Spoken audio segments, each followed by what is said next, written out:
Decades of work from multiple different subfields within psychology all point toward the conclusion that regularly resting your brain improves the quality of your deep work. When you work, work hard. When you're done, be done. For many types of work, especially when pursuing innovation, collaborative deep work can yield better results. Distraction remains a destroyer of depth. Therefore, the hub-and-spoke model provides a crucial template. Separate your pursuit of serendipitous encounters from your efforts to think deeply and build on these inspirations. You should try to optimize each effort separately, as opposed to mixing them together into a sludge that impedes both goals. When walking through nature, you're freed from having to direct your attention, as there are few challenges to navigate, like crowded street crossings, and experience enough interesting stimuli to keep your mind sufficiently occupied to avoid the need to actively aim your attention. If you simply stop whatever you are doing at 5 p.m. and declare, "I'm done with work until tomorrow," you'll likely struggle to keep your mind clear of professional issues, as the many obligations left unresolved in your mind will keep battling for your attention throughout the evening, a battle that they'll often win. Spending time in nature can improve your ability to concentrate. This resource is finite. If you exhaust it, you'll struggle to concentrate. By supporting deep work with rock-solid routines that make sure a little bit gets done on a regular basis, the rhythmic scheduler will often log a larger total number of deep hours per year. The 5 most common desires that a deep worker fights against include, not surprisingly, eating, sleeping, and sex. But the top 5 list also included desires for taking a break from hard work.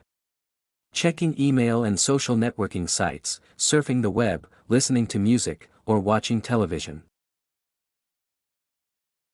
You can expect to be bombarded with the desire to do anything but work deeply throughout the day, and if you're like the German subjects from the Hoffman and Baumeister study, these competing desires will often win out. You have a finite amount of willpower that becomes depleted as you use it.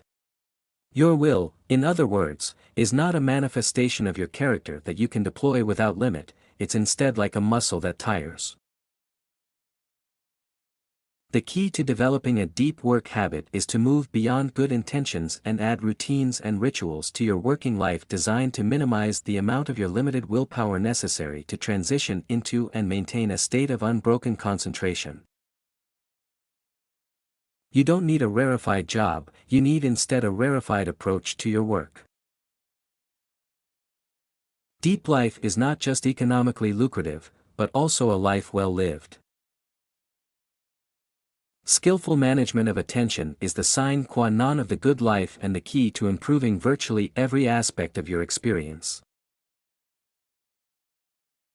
This concept upends the way most people think about their subjective experience of life.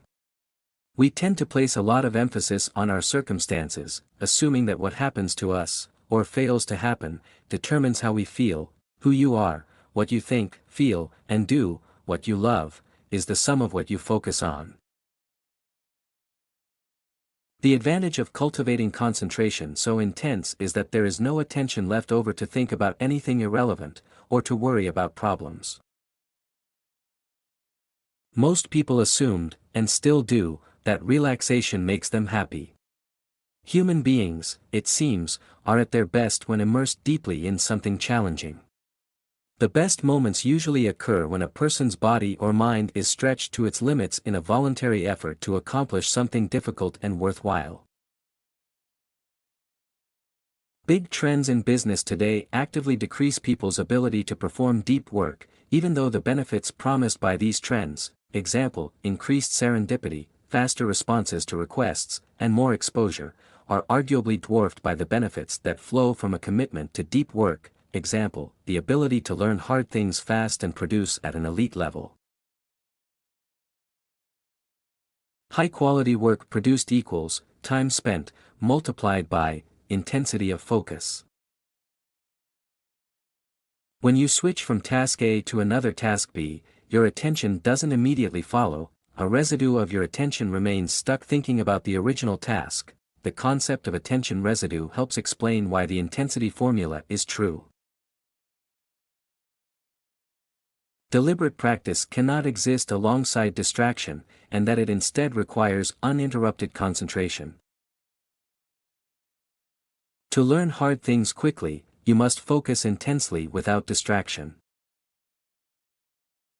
To learn, in other words, is an act of deep work.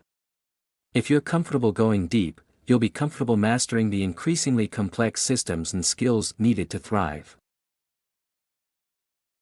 Great creative minds think like artists but work like accountants. Thanks for watching.